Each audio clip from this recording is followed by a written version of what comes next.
Good evening. Labour's promises of tackling illegal immigration officially died today. Do you remember this? France has now agreed that they will now start to intervene in French waters in order to prevent small boats. That hasn't happened yet, but the previous government spent 6 years trying to persuade them. They have now agreed as a result of the pressure that we've been putting on, the discussions that we have had, and we need that to start. Oh, no, they haven't, I'm afraid, because today reports suggest that France is backing away from stopping the boats in the water as promised. So that charade is now over. Do you remember this? We are going to drive down migration, both legal and illegal. That will only be done with a serious plan. The only way to make it work is to smash the gangs that are running the vile trade. Well, despite that heavy-duty plan of his, yesterday it was confirmed that more illegals have crossed the Channel so far this year than the entirety of last year. We've had about 37,000. And here is the moment that one people on these boats, anyway, just proudly proclaimed the other day that he's coming to London. Come to London.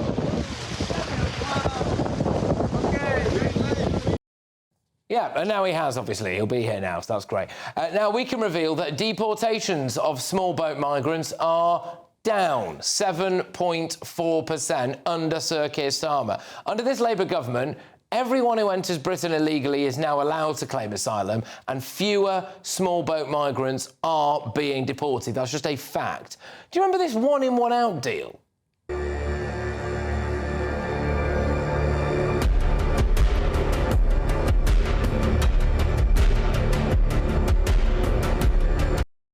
Yeah, they should start playing that in reverse and have them landing back on British soil, because yesterday it emerged that an Iranian man sent back to France under that scheme has returned to Britain on a small boat. He says that he didn't feel safe in France and claims to be the victim of modern slavery, despite paying human traffickers twice now to come to Britain. I mean, if we cannot deport that man now, then the entire Lodes-in, one-out deal is dead. It's finished, it's over, and just to top it off today, Home Secretary Shabana Mahmood said what we all already know, quotes, the Home Office is not fit for purpose. That came after a damning report revealed that instead of deporting people, Home Office staff, and I promise you I'm not joking about this now, OK? Home Office staff host listening circles where they talk about their feelings about social and political issues. Who gives a toss? I mean, it is literally like a scene out of the sitcom The Thick. It's beyond parody. It's beyond parody. So France isn't going to stop the boats. Record numbers have now crossed the Channel. Starmer's deporting fewer Channel migrants than before, and one of the few he has deported has come back and is claiming asylum. And Home Office staff are all sitting around cross-legged on the floor talking about their internalised trauma. Fantastic. Using the internet without a VPN, a virtual private network, is a bit like taking to the road without car insurance. All it takes is one unlucky moment to cost you a lot of cash. This video's sponsor is Private Internet Access. They are the VPN to help keep you safe. Click the link in the description below to find out why over 30 million people have downloaded PIA to protect themselves online. A virtual private network is an app that hides your IP address and helps keep your data private. When you're browsing the internet at home, you give up a large amount of data to businesses, to shops, and indeed to social media giants too. Hackers have the ability to steal your personal data with ease, including sensitive information such as passwords, keystrokes, and even your personal photos. Private Internet Access helps protect your personal data by encrypting your internet connection to keep your data out of the hands of cybercriminals. And it's not just hackers either to be concerned about. Information can be censored too. When Canada passed their C-18 bill, social media giants decided to ban news content on their platforms. But PIA can protect your ability to consume the news and content you love. Private Internet Access is available for Windows users, Mac OS, Android, Linux, iOS, and you can use one PIA subscription to protect an unlimited amount of devices. And we've got a huge GB News discount for you too. Click the link in this video's description and you'll get a massive 83% off PIA. That's under £2 a month, the price of a coffee. and you'll get an extra 4 months completely free on top. Also, there's a 30-day money-back guarantee too. Visit piavpn.com/GB News to start protecting yourself digitally today. Let's get the views of my panel. Political commentator Chloe Dobbs, Tory peer Lord Bailey, and former Labour Party advisor Matthew Larser. Sean, so, I mean, the whole thing's gone pop, hasn't it, really, with this now? And, yeah, I mean, including the Iranian chap who's re-entered Britain twice. He's been to France more than I have this year. I said before and I said again, too much of our system believes that everybody's telling the truth, believes that everybody's innocent, and then they take the mickey out of us. And if he's already in France and he's come back again, one in, one out shows you it doesn't exist. The smashing of the gangs, the one in, one out, all of these tactics have failed. And Labour are beyond the point where they can keep pointing at the Tories. I'll be the first to admit the Tories didn't do a good job. But Labour now have to own this. It's been 15 months. Yeah, exactly. But more importantly, they have no plans. The two plans they have utterly failed. We are heading to potentially a record year. It is now time for something radical to happen. Yeah, I'm actually not entirely sure we're going to be able to deport this guy, because if he's from Iran, and he is now claiming, as we understand it, that he's the victim of modern slavery, which is what loads of them claim, OK? And that he wasn't safe in France and all this. He can just invent a new threat. I mean, if we can deport him, then we should be deporting everyone else. So I've got a feeling he's going to end up staying in Britain. And if he stays in Britain, that one-in, one-out deal is just finished, isn't it? Yeah, he's clearly set himself up in the interview he's given to The Guardian for human rights claims. Keir Starmer has, when he was quizzed on whether his one-in, one-out deal is in tatters today, I have to say he looked like he was on the verge of tears, about to cry during that interview. Right. So clearly quite shaken by the failure. But he insisted that this guy is going to be fast-tracked and he's going to be straight back to France. And I'm thinking, hang on a second, Well, I'm willing to bet money that there is no way that guy is going to be back anytime soon, because he will put in these human rights claims. And as you say, he's claiming that he's the victim of modern slavery in northern France. That will be, if you go to northern France to get on a boat, and what people often do is if they can't afford the boat trip, they will work for the smuggling gangs there. He doesn't have to do that. He can stay in the accommodation in Paris that they had moved him to. Yes, but this is my other point. A slave. That no one seems to be talking about this, which is that how badly we're being mugged off by the French. So we've sent them back, like on Ryanair or something, an illegal Iranian migrant, which is now their... Air France, I think. Right, Air France, well, only the best. And they have immediately let this guy go and travel back to northern France and get on a boat, the boats which they are now not going to stop in the water. Well, look, I mean, obviously it has elements of absolute farce. I mean, the truth of the matter is that we had a small boat problem for 14 years under the Tories, which built, and this government hasn't stopped it. Indeed, as we know, the numbers are going higher. So we have to try something new. What's actually interesting is that the number of illegal migrants entering Europe, entering the EU, has halved in the past year. Yeah. The problem is that we still have huge pull factors. Those who do get through, because life is being made much harder, and indeed people like the Germans are being much tougher about sending people back. And remember that the German equivalent of the Labour Party is a junior partner in the German coalition, so, you know, and is going along with that toughness.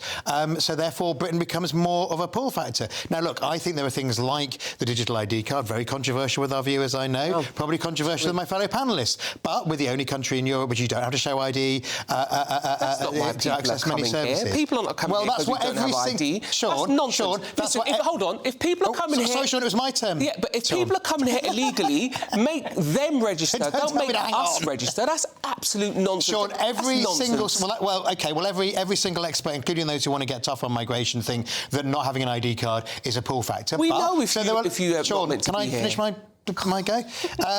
Chill, man.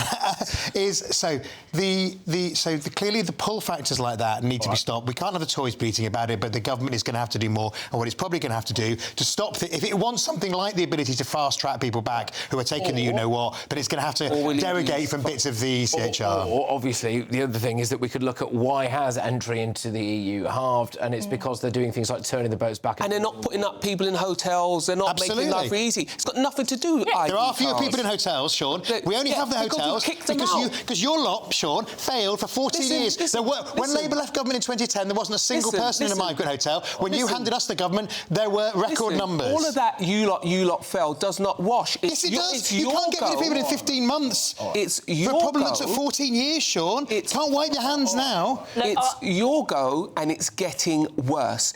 Everything you've tried has made it worse. It's too late. So what did you guys do to stop the hotels? Nothing. I just want to bring Chloe in here, because the other aspect of this is that the public can rest assured that everybody at the Home Office is doing their utmost to stop this. Apart from the fact that they're not. They're sitting around and playing Kumbaya and crying into each other's arms and talking things about their internalised trauma and how difficult they're finding life instead of deporting people. I mean, sometimes I hope that I'm going to wake up from this weird dream that I'm living in, because it does feel like it is something out of the thick of it. I mean, that scene of them all sitting around in a circle seems like absolutely a perfect parallel to what's going on. I mean, this is what happens when the state isn't run like a private company. I mean, in the civil service, I mean, if they just started firing people that were incompetent, because if you join the civil servants, you just never get fired. For life. Right? Yeah, exactly. If they started firing some people that don't do their jobs properly and didn't go to all these stupid lectures on DEI and sitting around a circle talking about, as you say, maybe their internalised trauma, maybe actually something would get done.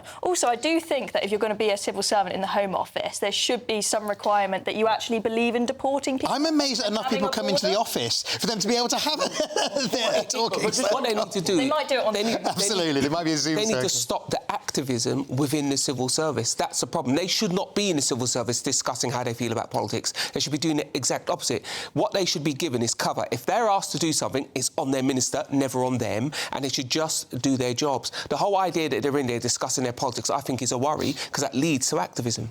Just to stick with you on this, Sean, so the numbers are in now, and there's a 7.4% reduction in the amount of deportations for small boat migrants under Keir Starmer. Again, it's going down. I go back to this idea. It's all very well people saying you failed, you failed. We know the Tories failed, but what's incredible is Labour made it hard for the Tories to do anything. When they talked about offshore processing, Labour launched Labour supporters, left-wing supporters launched you had a majority. Launched legal challenges and all sorts to frustrate the government. The Labour Party, majority in the House of Commons, Sean, and the biggest group in the Lords talked about everything they were going to do. They've done it, and it's completely failed. We need something else. Sean, you had a massive majority and you didn't do anything. But let's deal with the here and now. And Matthew, how do you account for the fact that deportations have gone down by 7.4% under Sir Keir Starmer? I personally think the government is going to have to go much further. Clearly, that isn't good enough, and I think the only way to do it is to.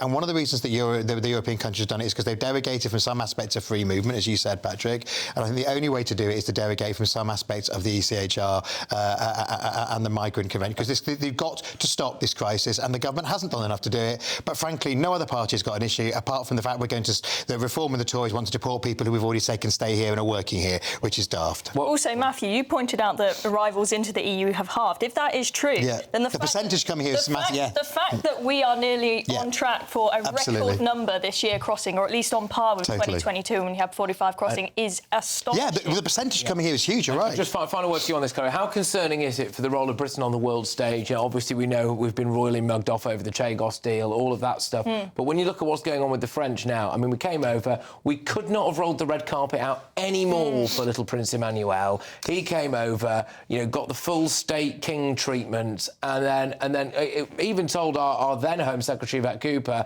we're definitely going to start turning the boats back, we're definitely going to start the boats in the water, and it's just not happening. Today it's emerged they're just not going to do it, despite everything. I mean, how weak does that make us seem on the world stage, do you think? Oh, incredibly weak, and that can have huge complications, both in trade negotiations and when it comes to negotiating in the case of war, for example, because the message it shows to all leaders around the world is we've got a weak leader who you can completely take for granted, and they will fall for it, and they'll hand you all our money. Well, there you go. I mean, a collection of quite disastrous illegal migrant stories there, rolled into one neat little package. So, well done, Shabana Mahmood's got a big job on her hands, hasn't she? And it's not the only one, as we're going to be talking about later.